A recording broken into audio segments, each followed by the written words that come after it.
Hi hello എല്ലാവർക്കും നമ്മുടെ YouTube ചാനലിലേക്ക് സ്വാഗതം. അപ്പോൾ നമ്മുടെ വീഡിയോസൊക്കെ ഇഷ്ടപ്പെടുന്നുണ്ടെങ്കിൽ സബ്സ്ക്രൈബ് ചെയ്യണം, ലൈക്ക് ചെയ്യണം. അപ്പോൾ നമുക്ക് വീഡിയോയിലോട്ട് പോകാം. ഇന്നത്തെ നമ്മുടെ വീഡിയോ എന്ന് പറയുന്നത് നമുക്കിപ്പോൾ അത്യാവശ്യമായിട്ട് എവിടെയെങ്കിലും പോകണം. അപ്പോൾ നമുക്ക് പോകണമെന്നുണ്ടെങ്കിൽ നമുക്ക് ജോലിയെല്ലാം പെട്ടെന്ന് തീരണം അല്ലേ. അപ്പോൾ ജോലി പെട്ടെന്ന് തീരത്തില്ല, നമ്മൾ അത്യാവശ്യം എന്തെങ്കിലുമൊക്കെ താമസിച്ചിട്ടേ ആയിരിക്കും നമ്മൾ പോകുന്നത്. അപ്പോൾ ഇവിടെ ഞാനിന്ന് നമ്മുടെ വീട്ടിലെ അച്ഛൻ്റെ ആണ്ടായതുകൊണ്ട് തന്നെ നാമം ചെല്ലാനൊക്കെ ആൾ വേണമല്ലോ. അപ്പോൾ നമുക്ക് നേരത്തെ ഭക്ഷണം ഉണ്ടാക്കി വെച്ച് കഴിഞ്ഞാൽ നമ്മുടെ ആ കാര്യങ്ങളൊക്കെ നടക്കും. അതുകൊണ്ട് തന്നെ ഞാനിവിടെ നേരത്തെ ഒരു തലേദിവസം തന്നെ 1 മണിക്കൂർ കുറച്ച് കാര്യങ്ങളൊക്കെ നമുക്ക് ചെയ്ത് വെച്ച് കഴിഞ്ഞാൽ പിറ്റേ ദിവസം നമുക്ക് അധികം പണിയില്ല, നമ്മുടെ കാര്യങ്ങൾ നടക്കും. അതുകൊണ്ട് തന്നെ ഞാനിവിടെ നേരത്തെ തന്നെ തലേദിവസത്തേക്ക് വേണ്ടിയിട്ടുള്ള രാവിലത്തേക്ക് വേണ്ടിയിട്ടുള്ള ഇഡലിക്കും സാമ്പാറിനുമുള്ള സംഭവങ്ങളൊക്കെ റെഡിയാക്കി വെക്കുവാണ് കേട്ടോ. അപ്പോൾ ഞാനിവിടെ നമ്മുടെ സാമ്പാറിന് വേണ്ടിയിട്ട് നമ്മുടെ കഷ്ണങ്ങളൊക്കെ അരിഞ്ഞ് നല്ലപോലെ രീതിയിൽ തന്നെ അരിഞ്ഞ് വെക്കുവാണ് കേട്ടോ. അതുപോലെ തന്നെ പ്രത്യേകം തക്കാളിയും നമ്മുടെ വെണ്ടയ്ക്കയൊക്കെ പ്രത്യേകം അരിഞ്ഞ് ഇതെല്ലാം എടുത്ത് ഫ്രിഡ്ജിൽ കയറ്റി വെക്കുകയാണ് കേട്ടോ. അപ്പോൾ ഫ്രിഡ്ജ് വെച്ച് കഴിഞ്ഞാൽ നമുക്ക് അടുത്ത ദിവസം രാവിലെ ആകുമ്പോഴത്തേക്കും കുറച്ച് നേരത്തേക്ക് എടുത്ത് വെച്ചാൽ മതി തണുക്കാൻ വേണ്ടിയിട്ട്. അതുപോലെ തന്നെ ഞാൻ ഇവിടെ കുറച്ച് കിഴങ്ങും തക്കാളിയും മറ്റ് സാധനങ്ങളും ഒക്കെ അരിഞ്ഞ് വെച്ചിട്ടുണ്ട്. അത് നമ്മുടെ തീയലിന് വേണ്ടിയിട്ടാണ് കേട്ടോ. അപ്പം അടുത്ത ദിവസത്തേക്ക് വേണ്ടിയിട്ടുള്ള തീയലിന് വേണ്ടിയിട്ടാണ്. അതുപോലെ തന്നെ മോര് കറിക്ക് വേണ്ടിയിട്ട് ഞാൻ വെള്ളരിക്ക ഇവിടെ അടുപ്പിൽ വെച്ചിട്ടുണ്ട് ഒന്ന് വേവിച്ചെടുക്കാനായിട്ട്. അതുപോലെ തന്നെ മോര് കറി വെക്കാനായിട്ടുള്ള മോര് കറി നമുക്ക് നേരത്തെ തന്നെ തലേന്ന് തന്നെ ഉണ്ടാക്കി വെച്ച് കഴിഞ്ഞാൽ കുഴപ്പമില്ലല്ലോ, അടുത്ത ദിവസത്തെ ജോലി കുറച്ച് കുറഞ്ഞു കിട്ടും. അതുകൊണ്ട് തന്നെ മോര് കറി നേരത്തെ ഉണ്ടാക്കി വെക്കും. അപ്പം ഞാനിവിടെ മഞ്ഞൾപ്പൊടി ഇടുന്നുണ്ട്, അതുപോലെ തന്നെ ജീരകം, അതുപോലെ തന്നെ ഒരു വെളുത്തുള്ളിയുടെ അല്ലിയും കൂടി ഇട്ട് നന്നായിട്ട് അരച്ചെടുക്കുകയാണ്. അതിനുശേഷം നമ്മുടെ നമ്മുടെ വെള്ളരിക്കയിലേക്ക് ഉപ്പ് ഇട്ട് അതിലേക്ക് നമ്മുടെ മോര് അരച്ച് വെച്ചിരിക്കുന്ന മോര് കറിയും ഇടുകയാണ്. ഞാൻ മോരും കൂടെ ചേർത്താണ് അരച്ചത് കേട്ടോ, തൈരും കൂടെ ചേർത്താണ് നമ്മൾ തേങ്ങയെ അരച്ചെടുത്തത്. അത് നമ്മൾ ചേർക്കുകയാണ്. മോര് കറിക്ക് വേണ്ടിയിട്ടുള്ള കടുകും കൂടെ താളിച്ചാണ് ഞാൻ ഇതിനകത്ത് ഇടാൻ പോകുന്നത്. അതിന് വേണ്ടിയിട്ട് ഞാൻ ചട്ടി അടുപ്പത്ത് വെച്ചിട്ടുണ്ട്. അതിലേക്ക് നമ്മൾ കുറച്ച് വെളിച്ചെണ്ണ ഒഴിച്ച് കടുക് ഇട്ട് നമ്മുടെ കറിവേപ്പില അല്ലെങ്കിൽ വറ്റൽമുളകൊക്കെ ഇട്ട് ഒന്ന് വറുത്തെടുത്ത് നമ്മൾ ആ മോര് കറിയിലേക്ക് ഒഴിക്കുകയാണ് കേട്ടോ.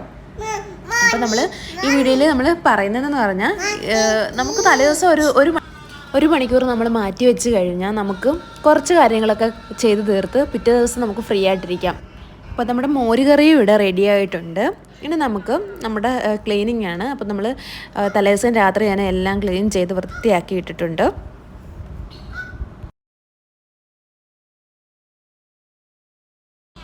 അപ്പോൾ എല്ലാം ക്ലീൻ ചെയ്ത് വിട്ടപ്പോഴാണ് ഞാനൊരു കാര്യം ചിന്തിച്ചത്, എന്നാൽ പിന്നെ നമുക്ക് തീയലിനുള്ളതും കൂടെ ഒന്ന് വറുത്തെടുത്ത് വെക്കാമെന്നുള്ളത്. മുളകും മല്ലിയിട്ട് വറുത്തൊന്ന് വെക്കാമെന്ന് വിചാരിച്ചു. ഇപ്പോൾ ഞാനിവിടെ തേങ്ങയും അതിനകത്തേക്ക് കുറച്ച് വെളിച്ചെണ്ണ ഇട്ട് കറിവേപ്പിലയും ഇട്ട് 2 കൊച്ചുള്ളിയും കൂടി ഇട്ടിട്ട് നല്ല രീതിയിൽ വറുത്തെടുക്കുന്നുണ്ട്. മുളക് പൊടിയും മല്ലിപ്പൊടിയും മഞ്ഞൾപ്പൊടിയും കൂടി ഇട്ട് വറുത്ത് ഞാൻ വെക്കുന്നുണ്ട് കേട്ടോ. അപ്പോൾ പിന്നെ നമ്മൾ പിറ്റേ ദിവസമായി. അപ്പോൾ നമ്മൾ എഴുന്നേറ്റപ്പോൾ തന്നെ ദേവക്കുട്ടി കരയാൻ തുടങ്ങി. ഉറക്കം ഒപ്പം തന്നെ എഴുന്നേറ്റു. അപ്പോൾ ഞാൻ രാവിലെ തന്നെ എഴുന്നേറ്റ് നമ്മൾ ലൈറ്റൊക്കെ ഇട്ടു. അപ്പോൾ ലൈറ്റൊക്കെ ഇട്ട് നമ്മൾ രാവിലെ തന്നെ എങ്കിൽ പിന്നെ ഇഡലിയും സാമ്പാറും ഉണ്ടാക്കാമെന്ന് വിചാരിച്ചു എഴുന്നേറ്റ പാടെ തന്നെ. അപ്പോൾ ഞാൻ ഇഡലിയും സാമ്പാറിനുള്ളതെല്ലാം തലേദിവസം തന്നെ അരച്ച് വെച്ചിട്ടുണ്ടായിരുന്നു. അതെല്ലാം നമ്മൾ രാവിലെ തന്നെ ഇഡലിയും സാമ്പാറും ഒക്കെ റെഡിയാക്കി കേട്ടോ. അപ്പോൾ നമ്മൾ ഫ്രിഡ്ജിൽ നമ്മുടെ അരിഞ്ഞു വെച്ച പച്ചക്കറിയെല്ലാം നമ്മളെടുത്ത് വെച്ചിട്ടുണ്ടായിരുന്നു. അതെല്ലാം നമ്മൾ വെളിയിലെടുത്ത് കുറച്ച് നേരം തണുക്കാൻ വേണ്ടിയിട്ട് മാറ്റി വയ്ക്കണം.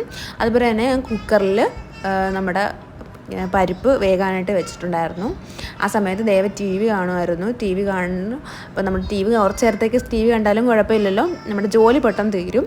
അതുകൊണ്ട് ഞാൻ ഇവിടെ കുക്കറിൽ നമ്മൾ പരിപ്പ് വേകാനായിട്ട് വെച്ചിട്ടുണ്ടായിരുന്നു. പരിപ്പ് വെന്തതിന് ശേഷം നമ്മൾ പച്ചക്കറി എല്ലാം അതിനകത്തേക്ക് ഇട്ട് കൊടുത്തു. പക്ഷെ ഒരു കാര്യം ഉണ്ടായിരുന്നു, പച്ചക്കറി തികയത്തില്ലായിരുന്നു കുക്കറിൽ. പിന്നെ ഞാൻ അഡ്ജസ്റ്റ് ചെയ്ത് വേവിച്ച് എങ്ങനെയൊക്കെയോ എടുത്തു. അതിനുശേഷം അപ്പോൾ നമ്മുടെ ഇഡലി വെന്തിട്ടുണ്ടായിരുന്നു. അത് നമ്മുടെ തലേദിവസത്തെ മോര് കറിയാണ് കേട്ടോ ഇരിക്കുന്നത് അവിടെ. അതുപോലെ തന്നെ ഇഡലി നമ്മൾ വെന്തിട്ടുണ്ട്. ഇഡലി നമ്മൾ എടുത്ത് വെക്കുകയാണ് കേട്ടോ. ഇഡലി വെന്തു തണുക്കാനായിട്ട് വെച്ചതിന് ശേഷമാണ് ഞാനിവിടെ ഇഡലി എടുത്തത്. അപ്പോൾ നല്ല പെട്ടെന്ന് തന്നെ എടുക്കാൻ പറ്റും. അങ്ങനെ ഇഡലി വെന്തിട്ടുണ്ട്. അതുപോലെ തന്നെ സാമ്പാറും റെഡി ആയിട്ടുണ്ട്. അപ്പോൾ സാമ്പാറും ഇഡലിയും റെഡിയായി. അപ്പോൾ ആ അടുപ്പിലിരിക്കുന്നതെന്ന് പറഞ്ഞാൽ നമ്മുടെ ചോറാണ് കേട്ടോ. അരി വേവിക്കാനായിട്ട് വെച്ചിട്ടുണ്ട്. അപ്പോൾ അരി അവിടെ കിടന്നു വേകുന്നുണ്ട്. അപ്പോൾ ചോറും റെഡിയാകുന്നുണ്ട്. പിന്നെ നമ്മുടെ ചോറ് റെഡിയായി കഴിഞ്ഞാൽ ഇപ്പോൾ ഈ സാമ്പാർ വെന്ത് കഴിഞ്ഞാൽ പിന്നെ നമ്മൾ ആ അടുപ്പിലേക്ക് നമ്മുടെ തീയലിനുള്ളതാണ്. അപ്പോൾ മോര് കറി റെഡി ആയിട്ടുണ്ടായിരുന്നു. സാമ്പാർ ഉച്ചക്കത്തേക്കും കൂടെ തയ്യാറാക്കിയിട്ടാണ് വേണ്ടിയിട്ടാണ് ഞാൻ സാമ്പാറും വെച്ചത്. അതുപോലെ തന്നെ നമ്മുടെ തീയനുള്ളത് വേവിച്ച് നമ്മൾ വെക്കാനായിട്ട് നമ്മൾ അടുപ്പിൽ വെച്ചിട്ടുണ്ട്. അങ്ങനെ നമ്മൾ ചോറും വെച്ചു, തീയലും വെച്ചു, പിന്നെ നമ്മുടെ സാമ്പാറുണ്ടായിരുന്നു, മോരുകറി ഉണ്ടായിരുന്നു, പിന്നെ കുറച്ച് അച്ചാർ കൂട്ടങ്ങളൊക്കെ ഉണ്ടായിരുന്നു. അപ്പോൾ എല്ലാം കഴിഞ്ഞ് നമ്മുടെ ചോറും കറിയും എല്ലാം റെഡിയായി അന്നത്തേക്കുള്ള പിന്നെ നമ്മുടെ കാര്യങ്ങൾക്ക് വേണ്ടിയിട്ട് നമ്മൾ ഇരിക്കുകയായിരുന്നു. നമ്മുടെ അച്ഛൻ്റെ ആണ്ടായിരുന്നു. ആണ്ടിന് നാമം ചെല്ലാൻ വേണ്ടിയിട്ട് നമുക്ക് എല്ലാ നാമവും ചെല്ലാനുള്ള സമയം നമുക്ക് കിട്ടി.